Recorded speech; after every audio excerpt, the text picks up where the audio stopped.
4ನೇ ಪಾಯಿಂಟ್, ಹನುಮ ಧ್ವಜ ವಿವಾದ. ಜನವರಿ 2024 108 ಅಡಿ ಎತ್ತರದ ಧ್ವಜಸ್ತಂಭದಲ್ಲಿ ಹನುಮ ಧ್ವಜ ತೆರವುಗೊಳಿಸಿದಾಗ ನಡೆದ ಸಂಘರ್ಷ. ಇದು ಜನಗಳು ಮತ್ತು ಪೊಲೀಸರ ನಡುವೆ ನಡೆದಿರುವಂತಹ ಸಂಘರ್ಷ. ಧ್ವಜ ತೆರವು ವಿರೋಧಿಸಿ ಪ್ರತಿಭಟನೆ ನಡೆಸುತ್ತಿದ್ದಾಗ ಪೊಲೀಸರು ಮತ್ತು ಸಾರ್ವಜನಿಕರ ನಡುವೆ ಘರ್ಷಣೆ ನಡೆಯಿತು. ಇದು ಇಡೀ ಮಂಡ್ಯ ಜಿಲ್ಲಾದ್ಯಂತ ದೊಡ್ಡ ಹೈಪ್ ನ್ಯೂಸ್ ಕಾರಣ ಆಗ್ಬಿಟ್ಟಿತ್ತು. ಉದ್ವಿಗ್ನಕ್ಕೆ ಒಂದು ಕಾರಣ ಆಗ್ಬಿಟ್ಟಿತ್ತು. ಇಲ್ಲಿ ಪೊಲೀಸ್ನವರು ಕೂಡ ಅವರ ಕರ್ತವ್ಯವನ್ನ ಅವ್ರು ಮಾಡ್ತಾರೆ. ಸೊ ಅವರಲ್ಲೂ ಮನಸ್ಸೊಳಗೆ ಇರ್ತೈತಿ ಯಾವ ಧರ್ಮದ ಧಾರ್ಮಿಕ ನಂಬಿಕೆಗಳಿಗೂ ಧಕ್ಕೆ ಆಗಬಾರದು ಅಂತ ಹೇಳಿ. ಆದ್ರೆ ಅವ್ರ ಕೆಲಸ ಮಾಡ್ತಿರ್ತಾರ. 108 ಅಡಿ ಎತ್ತರದ ಒಂದು ಧ್ವಜ ನಿಲ್ಲಿಸಬೇಕಂತಂದಾಗ ಅಲ್ಲಿರುವಂತ ಕಾರ್ಪೊರೇಟರ್ಸ್ ಗಳಾಗ್ಲಿ ಅಥವಾ ರಾಜಕೀಯ ವ್ಯಕ್ತಿಗಳಾಗ್ಲಿ ಏನಾದ್ರೂ ಪೊಲೀಸ್ನವ್ರು ಫೋನ್ ಮಾಡಿ ಅದಕ್ಕೆ ಅವಕಾಶ ಮಾಡ್ಕೊಡ್ಬೇಡ್ರಿ ಅಂತ ಹೇಳಿ ಪೊಲೀಸ್ನವ್ರು ತಿಳಿಸಿರ್ಬಹುದಲ್ಲ. ಇದು ನನ್ನ ಅಭಿಪ್ರಾಯ ಅಷ್ಟೇ. ಇಲ್ಲ ಪೊಲೀಸ್ನವ್ರು ಯಾರು ತಪ್ಪಿರುದಿಲ್ಲ, ಅವ್ರದ್ದು ಕೆಲಸ ಅವ್ರು ಮಾಡ್ತಿರ್ತಾರೆ. 5ನೇ ಪಾಯಿಂಟ್, ಹಾವೇರಿ ರತ್ತಿಹಳ್ಳಿ ಸಂಘರ್ಷ 2023. ಇದನ್ನ ತಿಳಿಸೋದಕ್ಕಿಂತ ಮುಂಚೆ ನಾನು ನಿಮ್ಗೊಂದು ಹೇಳ್ಬಿಡ್ತೀನಿ. ಕೆಲವೊಂದಿಷ್ಟು ಸೋಷಿಯಲ್ ಮೀಡಿಯಾ ಕಂಟೆಂಟ್ ಕ್ರಿಯೇಟರ್ಸ್ ಗಳು ಸಂಗೊಳ್ಳಿ ರಾಯಣ್ಣ ಅವರೇ ಬೇರೆ, ಛತ್ರಪತಿ ಶಿವಾಜಿ ಮಹಾರಾಜರೇ ಬೇರೆ ಅಂತ ಹೇಳಿ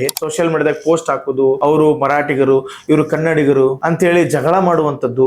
ಈಗಿನ ಜಂಜಿ ಜನರೇಷನ್ಗೆ ಜಗಳ ಹಚ್ಚಿ ಇವರು ಸೈಡ್ ತೆಗೆದು ಬಿಡುದು ಮಾಡೋ ಕಮೆಂಟ್ಸ್ ಗಳು. ಜಂಜಿ ಜನರೇಷನ್ ಹುಡುಗರು ಸಂಗೊಳ್ಳಿ ರಾಯಣ್ಣ ಅವ್ರನ್ನು ಹೇಟ್ ಮಾಡ್ತಾರೆ. ಈ ಕಡೆ ಇನ್ನೊಂದು ಗುಂಪು, ಈ ಕಡೆ ಇನ್ನೊಂದು ಗುಂಪು ಛತ್ರಪತಿ ಶಿವಾಜಿ ಮಹಾರಾಜರನ್ನು ಹೇಟ್ ಮಾಡ್ತಾರೆ. ಈಗ ಸೋಷಿಯಲ್ ಮೀಡಿಯಾದಾಗ ನಡೆಯಾಗತ್ತಿದ್ದೆ ನಾವೆಲ್ಲರೂ ಒಗ್ಗಟ್ಟು, ನಾವೆಲ್ಲರೂ ಒಂದೇ, ನಾವೆಲ್ಲರೂ ಕನ್ನಡಿಗರೇ ಅನ್ನೋದು ತಲೆಗೆ ಯಾರಿಗೂ ಬರುದಿಲ್ಲ.